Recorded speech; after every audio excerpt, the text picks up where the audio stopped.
साई राम। आज मैं आपके लिए विदुर और धृतराष्ट्र की एक स्टोरी लेके आई हूँ। ये कहानी हमें भागवत में भी मिलती है और महाभारत में तो इसका है ही डिस्क्रिप्शन। तो ये तो हम सभी जानते हैं कि जो राजा विचित्रवीर्य थे, जो हस्तिनापुर के राजा थे, उनकी दो पत्नियां थी, अंबिका और अंबालिका। और उनसे उनके बेटे थे, धृतराष्ट्र और पांडु। और एक तीसरे बेटे भी थे जो दासी पुत्र थे, जो कि विदुर थे। तो ये जो तीन बेटे थे, जो हस्तिनापुर के तीन राजकुमार थे, धृतराष्ट्र, पांडु और विदुर, ये वैसे तीनों भाई थे और बचपन से साथ रहे थे। इसलिए आपस में इनमें एक नेचुरल स्नेह था। खास तौर से चूंकि पांडु तो एक काफी योद्धा थे और काफी लड़ाई में और युद्ध में रहते थे और अपने देश की सीमाओं को आगे बढ़ा रहे थे, सब जगह वो जा जा करके कॉन्कर करके। तो पांडु थोड़ा ज्यादा बाहर रहते थे हस्तिनापुर से, लेकिन विदुर और धृतराष्ट्र काफी साथ रहते थे। तो धृतराष्ट्र जो है वो काफी बचपन से महाबली थे, ही वॉज वेरी स्ट्रांग।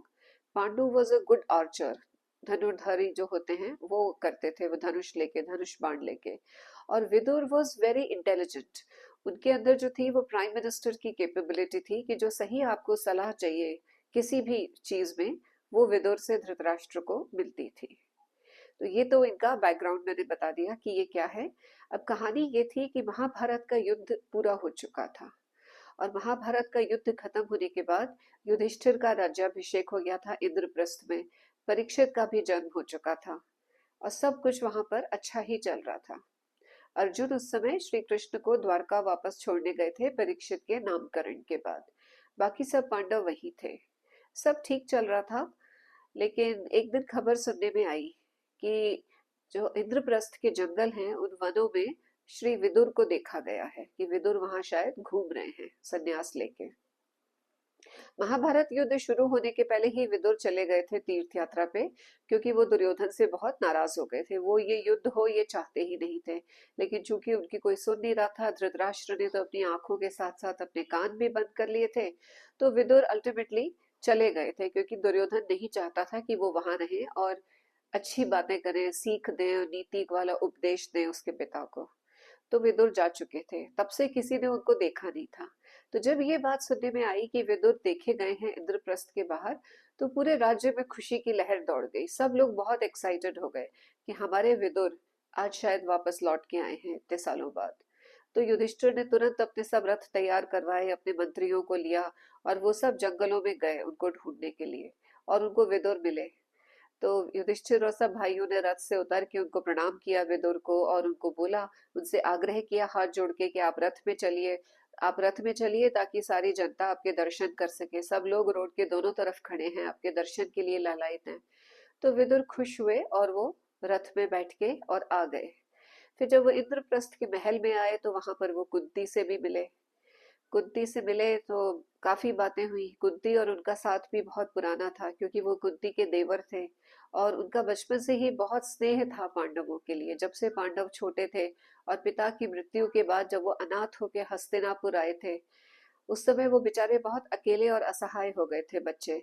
उस समय विदुर ने उनको बहुत स्नेह दिया था और तभी से वो काइंड ऑफ उनके गॉडफादर बन गए थे। इसलिए कुंती और विदुर का भी आपस में बहुत मधुर संबंध थे। तो कुंती ने उनसे बात करी और बताया कि देखो विदुर, आप चले गए, आपने हमेशा मेरे बच्चों का इतना ध्यान रखा, आपने हर जगह उनको बचाया, उनकी रक्षा की, सही सलाह दी हमेशा। फिर आप चले गए, आपके जाने के बाद देखिए क्या क्या हो गया। लेकिन अब इन चीजों की बात करने में क्या फायदा। द्रौपदी के पांचों बेटे मर गए, सुभद्रा का बेटा अभिमन्यु भी वीर गति को प्राप्त हुआ, हम लोग सब फिर अकेले हो गए।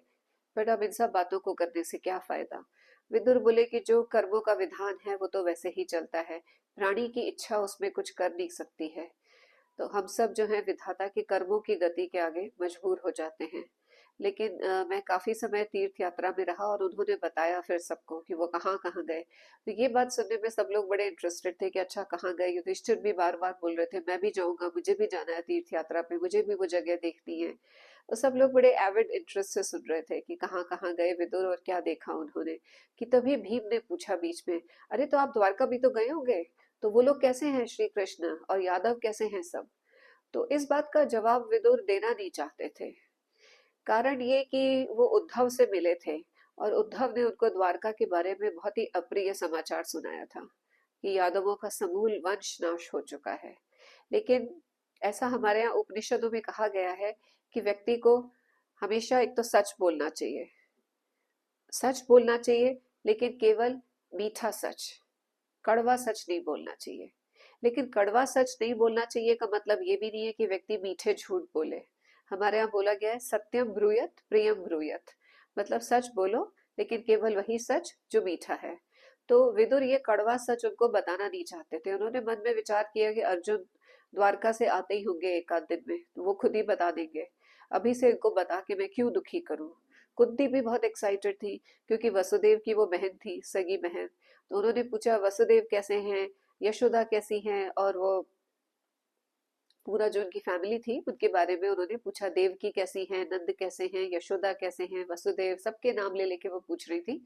बट विदुर ने ऐसा कुछ जवाब नहीं दिया और वो श्री कृष्ण की कीर्ति का गान करने लगे। इस तरीके से उन्होंने टॉपिक चेंज कर दिया और सब लोग उसमें डाइवर्ट हो गए। उसके बाद विदुर जाके रात में अपने कमरे में लेटे, तो उनका मन जो है वो पिछले सालों की उन सब गलियों में घूम रहा था, जो इतने जो अतीत था उनका, अतीत की गलियां, उनमें उनका मन घूम रहा था। जब से ये पांडव बच्चे थे और जब ये पहली बार आए थे हस्तिनापुर, कितने भोले चेहरे थे इनके। और ये सब चूंकि जंगल में रह रहे थे तो इनके अंदर बहुत ज्यादा इनोसेंस थी, क्योंकि ये जंगल में रहते हैं तो ऋषियों वाला फलाहार करते थे, बहुत ही सिंपल खाना। तो विदुर को देखते ही बहुत ममता हो गई थी उनपे। और उन्हें याद आया कि कैसे दुर्योधन ने सबसे पहले जहर देके इन पांडवों को मारने की कोशिश की थी।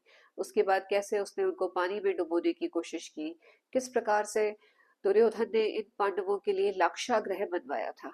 विशेष तौर पे लाक्षागृह मतलब लाख का घर, जिसमें ये आग लगा के उनको मारने का प्लान था कि इनको आग से जला दो, माँ समेत, कुंती माँ समेत ये सब जलकर मर जाएं। और उस सब से भी जब दुर्योधन का मन नहीं भरा तो किस तरह से उसने कितना इनको ह्यूमिलिएट किया, कितना परेशान किया पांडवों को।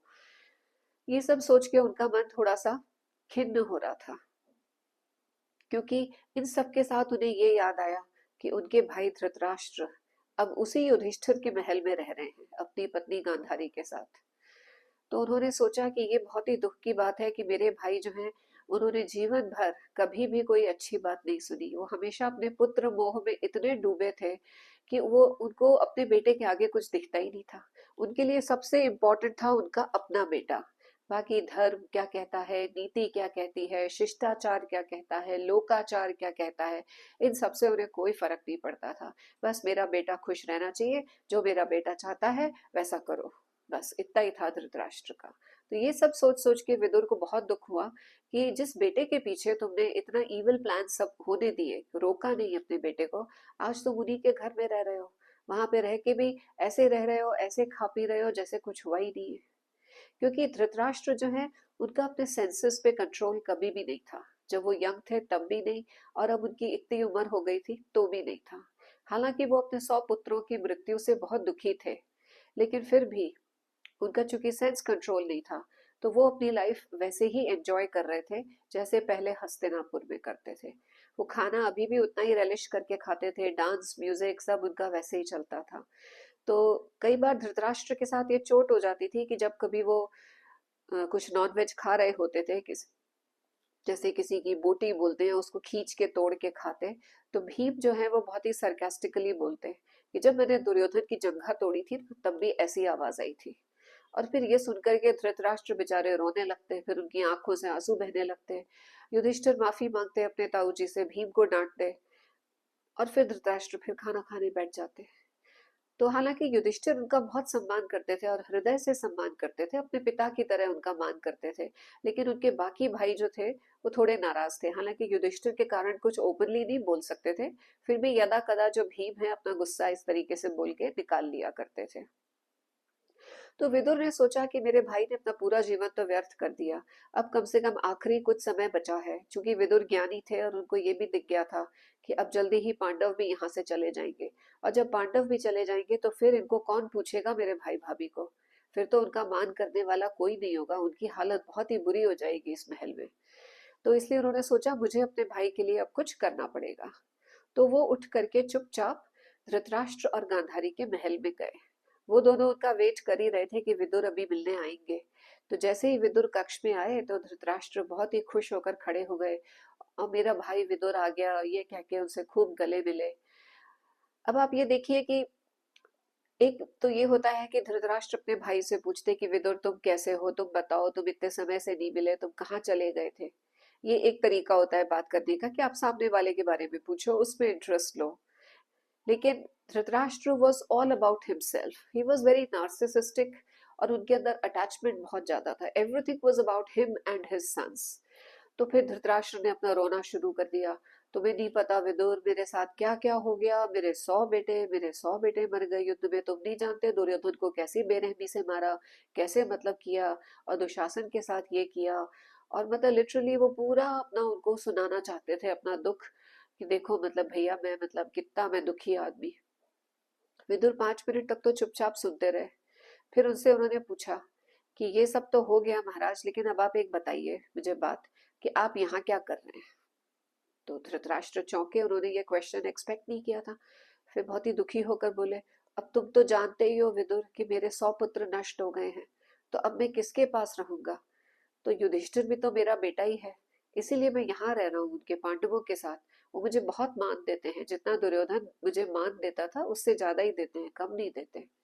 ये बात सुनकर अब विदुर को समझ में आया कि जिस व्यक्ति की बुद्धि थोड़ी सी भ्रमित हो उससे आप थोड़ा मीठा बोल के उसको समझा सकते हो, लेकिन जिसकी बुद्धि पूरी भ्रष्ट हो गई है, जो बिल्कुल मोह माया में डूबा हुआ है, लिटरली कीचड़ और दलदल में जो डूबा है, उसके लिए आपको थोड़ा कठोर प्रयास करना पड़ेगा। ऐसे आप उसको नहीं मतलब निकाल सकते उस माया में से। तो विदुर ने उनसे बहुत ही कड़वी बातें करी। बोले आप बात तो ऐसे कर रहे हैं कि जैसे ये आपके अपने बच्चे हैं, लेकिन एक बात बताइए, जब ये युद्ध शुरू हुआ था और आपने जो संजय से पूछा था, तो आपने यही तो पूछा था कि संजय देखकर मुझे बताओ अपनी दिव्य दृष्टि से कि मेरे पुत्र और पांडु के पुत्र क्या कर रहे हैं। आपके मन में भेदभाव तो हमेशा से था। जो गीता का पहला श्लोक है वो यही है, धर्म क्षेत्रे कुरुक्षेत्रे समवेता युत्सव मामकः पांडवश्चैव किम कुर्वत संजय। यही पूछा था धृतराष्ट्र ने, क्योंकि उनके मन में भेद था पांडु के पुत्र और खुद के पुत्रों में। बोले आपने हमेशा भेद किया, दुर्योधन ने इतनी बार बुरा किया इन पांडवों का, आपने कभी उसे नहीं रोका। जब ये पांडव तब आपके अपने नहीं थे, तो अब कैसे हो गए आपके। धृतराष्ट्र बोले तुम तो ऐसे बोल रहे हो जैसे मैं किसी अजनबी के यहाँ रह रहा हूँ। अरे भाई वो मेरा भतीजा है, मैं उसका ताऊ हूँ। विदुर बोले तो आप तब कहाँ थे उसके ताऊ, जब लाक्षागृह में उनको जलाने के लिए भेज दिया था, तब क्यों नहीं आप कुछ बोले थे कि वो मेरे भतीजे हैं। दुर्योधन ऐसा मत करो उनके साथ। और जिस समय उनको द्यूत का न्योता मिला था पांडवों को, आपके दुर्योधन ने और शकुनी ने मिलके बुलाया था उनको कि गैम्बल करो आके for a game of dice. आपको भी पता था और मुझे भी पता था कि ये इसमें चीटिंग करता है शकुनी, और ये निश्चित तौर पे इनकी हार होगी। तब भी आपने कुछ नहीं बोला, आप चाहते थे कि इनके साथ बुरा हो। और फिर द्रौपदी का जो पूरी सभा में जो अपमान हुआ, तब भी आपने कुछ नहीं बोला। आप एक ही लाइन बोलते रहे, क्या हो रहा है मुझे भी तो बता दो, क्या हो रहा है मुझे भी तो बता दो, बजाय ये बोलने के कि ये सब बंद करो। तो फिर अब आप कैसे कह सकते हो कि आप अपने भतीजे के घर में हो। धृतराष्ट्र ने फिर मतलब देखा कि ये तो मतलब बहुत ही कड़वी बातें कर रहे हैं विदुर। तो वो बोले भैया मैंने तुमसे तो ये एक्सपेक्ट नहीं किया था, मैं समझता था कि तुम तो मेरे घाव पे मरहम रखोगे, मेरा दुखी दिल जो इतना मतलब जला हुआ दुखी दिल है तुम उसको थोड़ा सांत्वना दोगे, और तुम मुझसे ऐसी बातें कर रहे हो। विदुर बोले यही नहीं, जब युद्ध खत्म हुआ था तो आप ही ने कहा था ना कि मैं भीमसेन को गले लगाना चाहता हूँ एक बार। तो उस समय श्री कृष्ण ने एक लोहे की मूर्ति धृतराष्ट्र के सामने रख दी थी, क्योंकि हालांकि धृतराष्ट्र बहुत ओल्ड थे और अंधे भी थे, पर पुत्र की मृत्यु से उनके अंदर जो क्रोध था उसके कारण वो भीम को मारना चाहते थे। तो उन्होंने जब गले लगाया उस प्रतिमा को, तो धृतराष्ट्र इतने पैशन में थे, इतने आवेश में, कि उन्होंने रियलाइज ही नहीं किया कि ये लोहे की मूर्ति है, और उसको उन्होंने चूर चूर कर दिया था एक बेर हग देके इतना टाइट। तब श्री कृष्ण ने भीम की रक्षा की थी। तो आप उन्हीं लोगों के घर में रह रहे हो, उनकी उनका दिया हुआ खाना खा रहे हो, और आप सोच रहे हो कि सब ठीक है। ये ठीक कैसे है भैया, ये ठीक नहीं है। अब धृतराष्ट्र को समझ नहीं आया वो क्या करें। विदुर तो मतलब पीछे ही पड़ गए हैं, मतलब एक ही सुर में बात किए जा रहे हैं कि ये गलत है और आपने ये नहीं किया। बोले अब बीती बातों को बात करने से क्या फायदा, मतलब अब मैं क्या करूं, जो हो गया सो तो हो गया, पर अब मैं कर ही क्या सकता हूँ। फिर धृतराष्ट्र का एक और था कि वो हमेशा अपनी दुखों को बहुत ज्यादा याद करते थे, स्पेशली उनका पर्सनल दुख कि वो अंधे हैं, उनकी आंखें नहीं हैं। बोले भैया तुम बताओ मैं क्या करूं, मैं तो जन्म से अंधा हूँ, मुझे तो शुरू से ही किसी के सहारे की जरूरत पड़ती है। तुम तो जानते हो मैं आश्रित हूँ लोगों पे शुरू से ही। और ये तुम्हारी भाभी गांधारी, इन्होंने भी पट्टी बांध रखी है, तो ये भी कुछ नहीं कर सकती। तो अब हम लोग क्या करें? तो विदुर ने कहा करना क्या है, आपको यहाँ एक मिनट नहीं रहना है, आपको चलना है यहाँ से। आप चलिए जंगल में, वहां चल के आप वन में तपस्या करिए और अपने बचे हुए साल भगवान का नाम लेके नाम स्मरण करिए। अब आपका ये टाइम नहीं है कि आप जो है खाना खाएं और अपने सेंसेस में अभी भी आप उसमें रहें डूबे हुए। इस माया से ऊपर उठने की कोशिश करिए। तो धृतराष्ट्र ने फिर बोला लेकिन मैं तो कुछ कर ही नहीं सकता, मुझे तो कहीं चल के जाने के लिए भी किसी की हेल्प चाहिए, तो मैं वन में अकेला कैसे रहूंगा? प्रॉब्लम तो ये थी कि वन में खाना कौन देगा, मतलब वहां पे तो बहुत दिक्कत हो जाएगी। जब आप एक दिन में आप घर छोड़ के चले जाते हो वन में, जैसे श्री राम और सीता चले गए थे, तो आपका नेक्स्ट मील कहाँ से आएगा ये भी नहीं पता होता है। उसके लिए बहुत संयम चाहिए और बहुत आत्मबल चाहिए, to live like that, to have a conviction like that. Dhritarashtra में वो नहीं था। तो उन्होंने बहुत बार विदुर को बोला कि ये हो नहीं सकता विदुर। फिर लेकिन विदुर ने बार बार उनको समझाया कि आप ये बहुत ही गलत कर रहे हो। तो फिर वो धीरे धीरे विदुर की बातों का असर हुआ धृतराष्ट्र पे। वो जो माया का जो चश्मा चढ़ा हुआ था उनके ऊपर वो उतर गया। फिर धृतराष्ट्र बोले ठीक है भैया, तुम कहते हो तुम्हारी बात सही है, मैं चलने को भी तैयार हूँ, लेकिन मैं कोई तो चाहिए मुझे हेल्प के लिए। विदुर बोले मैं चल रहा हूँ ना आपके साथ, मैं आपको लेके जाऊंगा, आप चिंता मत करिए। फिर धृतराष्ट्र बोले ठीक है विदुर, तो अपन दोनों चलेंगे, कल चलेंगे। लेकिन एक बात मुझे और बता दो कि अब हम कल जाएंगे फिर हम बताएंगे युधिष्ठिर को, तो वो कितना दुखी होगा युधिष्ठिर। फिर वो मतलब रोएगा और बोलेगा कि ताऊ जी आप मत जाओ, आप तो मेरे पिता समान हो, और हो सकता है कि वो भी राज्य छोड़कर मेरे पीछे पीछे आ जाए। तो फिर ये सब तो एक प्रॉब्लम हो जाएगी ना, ये भी तो सोचो विदुर। तो मैं ऐसा कर सकता हूँ क्या? मैं क्या युधिष्ठिर को अब कष्ट दे सकता हूँ कि अब वो इस उम्र में वन में आके रहे मेरे साथ? फिर विदुर ने कहा भैया आप समझ नहीं रहे हैं, आप क्या बात कर रहे हैं? आप एक तरफ तो मैं आपको समझा रहा हूँ कि अब आपको इस सांसारिक माया मोह से ऊपर उठना है और अपनी आत्मा के लिए, सिर्फ खुद के लिए आपको नाम स्मरण करना है। और आप इन सांसारिक रिश्तों की बात कर रहे हो, युधिष्ठिर से आपका इस देह का रिश्ता है, आत्मा का रिश्ता नहीं है। इसलिए युधिष्ठिर से आपको बताकर जाने की आवश्यकता भी नहीं है, आप अभी चलिए मेरे साथ, अभी आधी रात में। फिर धृतराष्ट्र बोले अच्छा। फिर वो बोले ठीक है गांधारी, तुम यही रहो मैं जाता हूँ। तो गांधारी बोली कि नहीं, जहां आप जाएंगे वहां मैं जाऊंगी, मैं तो आपके बिना रही नहीं कभी एक दिन भी, तो मैं भी वन में चलूंगी। धृतराष्ट्र बोले तुम वहां कैसे रहोगी, वहां पर मतलब इतनी समस्या है वन में। वे विदुर बोले कि जब भाभी सारी उम्र आपके साथ ही रही हैं, एक पल के लिए भी आपसे अलग नहीं हुई, तो अब इस उम्र में उनको यहाँ छोड़कर जाने का कोई औचित्य नहीं है, उनको भी साथ लेके चलिए। तो धृतराष्ट्र और गांधारी विदुर के साथ चल पड़े और विदुर उनको चुपके चुपके ले गए वहां से अंधेरे में। कोई किसी ने गार्ड ने उनको देखा नहीं, और उनको वो ले गए। और फिर वो नदी गंगा जी को क्रॉस करना था, तो रात में कोई बोटमैन तैयार नहीं था, तो रात में तो वहीं बैठे रहे किनारे, और सुबह सुबह एक बोटमैन मिल गया, तो वो उनको जंगल के उस पार ले गया।